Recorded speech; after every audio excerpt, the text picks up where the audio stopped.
तेणु प्रथम मैच रे शरणकुल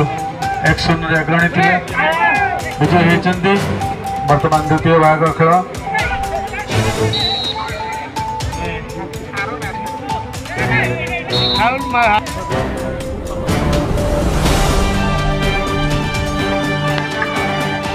धन्यवाद देवी समस्त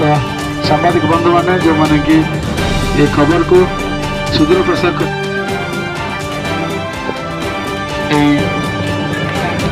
अजय कुमार गंजे महोदय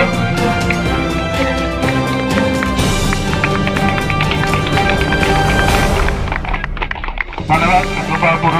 स्पोर्ट्स एसोसिएशन समस्त युवक बंधु मान सहित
फाइनल मैच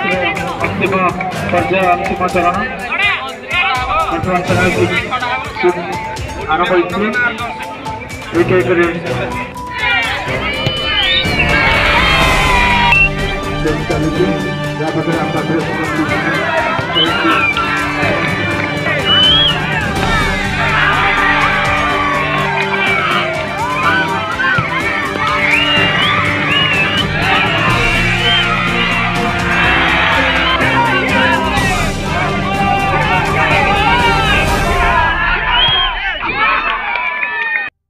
अनुष्ठित होइछि।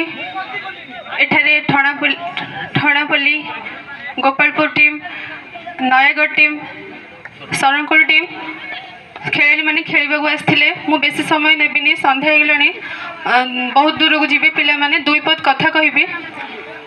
नयागढ़ टीम ये विजय लाभ कर एवं हार जीत तो खेल रे अच्छी जदि आम हारीछे जे आम शोई पड़वा ता नुह जिते थर पड़ा से थर आम उठा को चेष्टा करवा। आज आम हारीछे आम टीम भितर कौन भूल रहा सेटा आम निजे डिस्कसन करवा कौन किए भूल कला आग केमती खेल मनोबल बढ़ाइबा केबे मनोबल कमांतु नहीं सेमती खेली चलतु। आ गोटे घोषणा करने को चाहूँगी खुशी खबर जे आमर माननीय सांसद प्रार्थी एवं आमर विधायक प्रार्थी से आपण मानक पई गोटे खुशी खबर देइछन्ती तांको पांठी रु आमर रिप्लेसमेंट सेंटर एवं ए पड़िया चारिपाख आबद्ध करे एटा खेलवार मनोभाव नहीं खेली शरणकुल टीम करा जायछि से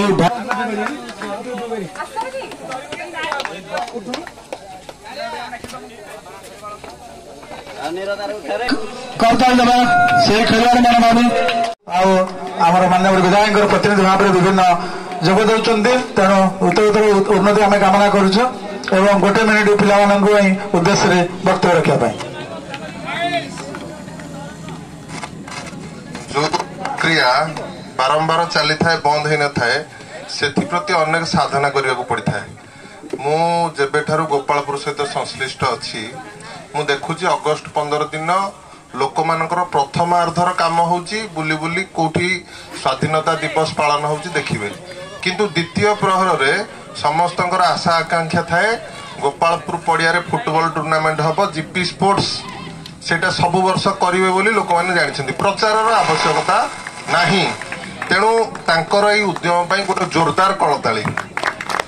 गोटे छोट छुआटे बड़ ही रोजगार क्षम होगापी बहुत परिश्रम करता है तेणु गोटे संगठन गढ़ा एवं संगठन टाक आगे नबारे अनेक प्रचेष्टा चेष्टा साधना आकांक्षार आवश्यकता अच्छी तेणु ये जो भाई माने आमर सान भाई बड़ भाई समस्त जो आशा अच्छी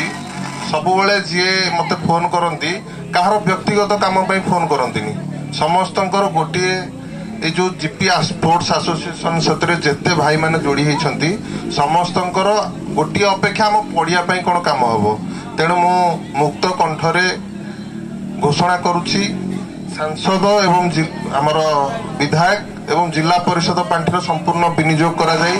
पड़िया को आबद्ध करा जिवो एवं रिफ्रेशमेंट सेंटर जेतेबेले एठी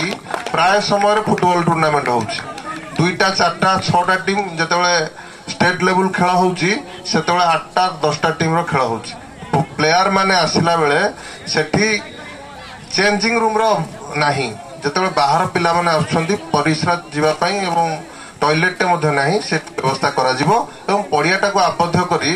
आमे चेष्टा करूचु स्पोर्ट्स एसोसिएशन पिला मानकु नेकी गोटे डिसेंबर मासरे भलो टूर्नामेंट करिवा स्पोर्ट्स मिनिस्टर सूर्यवंशी सूरज जने एनर्जेटिक मिनिस्टर एवं युव आकांक्षी बयस मात्र 30 वर्ष तांकु केमिति गोपालपुर पड़िया को आनिबा तांको मुहरु कोन डिपार्टमेंट रु जेते दूर संभव एटिकी पड़िया को सैंक्शन करिवा एटा हमर लक्ष्य मु एति कहूची आगामी दिन पई पूरा भलो टूर्नामेंट हबो एठी धन्यवाद मो ना हूँ ज्योतिरंजन दास ओडिशा प्राथमिक शिक्षक संघ महासचिव भाव में कार्य ये गाँ हूँ मोर ये माटी हूँ मोर आज 78तम स्वाधीनता दिवस रे आम समस्ते आज गोटे महान पर्व सामिल होचे ओडिशा एवं भारतर ऐतिह्य को उज्जीवित करने आज गोपालपुर स्पोर्ट्स एसोसिएशन एक दिवसीय बंधुत्वपूर्ण फुटबॉल टूर्नामेंट आयोजन करी 4टी टीम अंशग्रहण करते प्रथम आज बर्तमान ये 4टी टीम रे आज शरणकूल एवं नयागढ़ मध्य फाइनल मैच अनुष्ठित होची बर्तमान सुधा फाइनल मैच रे 1-1 रे 2 टीम बराबर अच्छी आज मुख्य अतिथि भाव में अच्छा गोपालपुर जोन जिला परिषद सभ्या श्रीमती लक्ष्मीप्रिया तराई महोदया एवं अन्य अतिथि भाव में अच्छा प्रदीप कुमार साहू नवपल्ली हाईस्कूल प्रधान शिक्षक अजय कुमार भंज आमर अवसरप्राप्त प्रधान शिक्षक एवं आम समस्ते लाइन परिचालना कर सार और अन्य रेफरी भाव में तेणु दर्शक मानकर उत्साह निश्चित भाव में फुटबॉल प्रति बहुत भाव गोपालपुर माटीर ये जो पिला मानकर जो उत्साह जो उद्दीपना फुटबॉल को भल पाँच सब वर्ष किभली भाव में उज्जीवित हो से आशा विश्वास रखी आम सहयोग हाथ बढ़ाई धन्यवाद गोपालपुर स्पोर्ट्स एसोसिएशन समस्त युवक बंधु मान।